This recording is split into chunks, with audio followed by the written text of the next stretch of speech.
and one priest who said flatly that there were entrance wounds in the president's neck.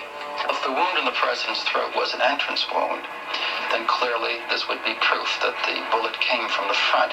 Mark Lane has suggested that this wasn't an exit wound by the president's tie, but an entry wound, that Kennedy was hit in the throat from the front.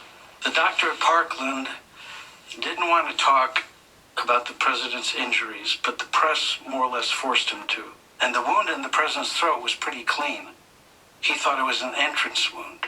Well, what about this wound that you observed in the front of the president's neck? Actually, I didn't really give it much thought, and realized that perhaps it would have been better had I done so.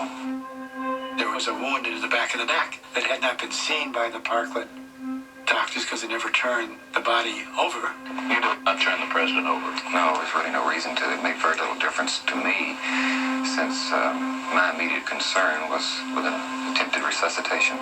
You can explain this ad infinitum, and people will only remember that a doctor at Parkland said he'd been shot, from possibly the front. So it's, kind of trying to put the genie back in the bottle.